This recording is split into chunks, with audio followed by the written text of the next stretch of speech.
আসসালামু আলাইকুম। রাত বাজে এখন 10টা। আমার 6জন ভাই আছে রামগঞ্জ থেকে খেপসা খাওয়ার জন্য আমাদের ভিডিও দেখে। তো আমি চেষ্টা করছি ভাই এখানে এই ভাই উনি ছিল প্রবাসে, উনি প্রবাসে ছিল। তো আমি জিজ্ঞাসা করলাম যে খাবারটা কেমন ছিল, তো এখন ভাই নিজের মুখ থেকে বলবে আসলে কেমন ছিল খাবারটা। ভাইয়া আসসালামু আলাইকুম। ওয়ালাইকুম আসসালাম। ভালো আছেন? আলহামদুলিল্লাহ ভালো। আচ্ছা ভাইয়ারা আসছেন কোথায় থেকে আপনারা? আমরা রামগঞ্জ থেকে আসছি। রামগঞ্জ থেকে? জি। আচ্ছা, এই শুধু খেপসা খাওয়ার উদ্দেশ্যে? অবশ্যই খেপসা খাওয়ার উদ্দেশ্যে আসছি। আপনার কাছে কেমন লাগছে?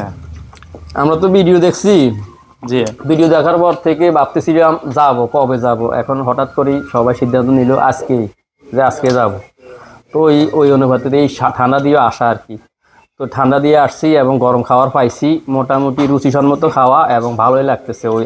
আমি বিশেষ করে 23 বছর সৌদি আরব থেকে এসেছি। তো ওইখানে যারা খাইছিলাম, এখন এখানে ওইখানকার স্বাদ আর এখানে আমাদের যেটা চাওয়া আর কি, এটার সাথে মোটামুটি এটা মিল আছে, যেহেতু হালকা একটু জাল আছে। এখানে তো বিনা জালে হয়। সব মিলাই আমার কাছে ভালো লাগতেছে, আর বাকিটা আমার বাইরে বলতে পারে। জি ইনশাল্লাহ ভালো হয়েছে আলহামদুলিল্লাহ। খাবারটা মানসম্মত আলহামদুলিল্লাহ, যেটা চাইছি ওটাই পাইছি। আমি দূর থেকে আসছি যেহেতু। তাহলে দূর থেকে এসে আলহামদুলিল্লাহ খুশি তো আপনারা?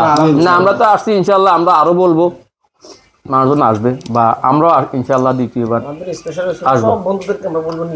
ইনশাল্লাহ ইনশাল্লাহ ইনশাল্লাহ। থ্যাংক ইউ ভাইয়া, আমাদের থ্যাংক ইউ। গ্রুপে আরো লোকজন আছে ইনশাল্লাহ। না, ভালোই লাগতেছে সোজা কথা। আলহামদুলিল্লাহ ভালো হয়েছে ভাইয়া আপনি কিছু বলেন। আর মধ্যে কুয়েত থেকে এসেছেন? ভাই কুয়েতে ছিলেন? হ্যাঁ, উনি যাক, আমিও কুয়েত থেকেই আসছি। হ্যাঁ।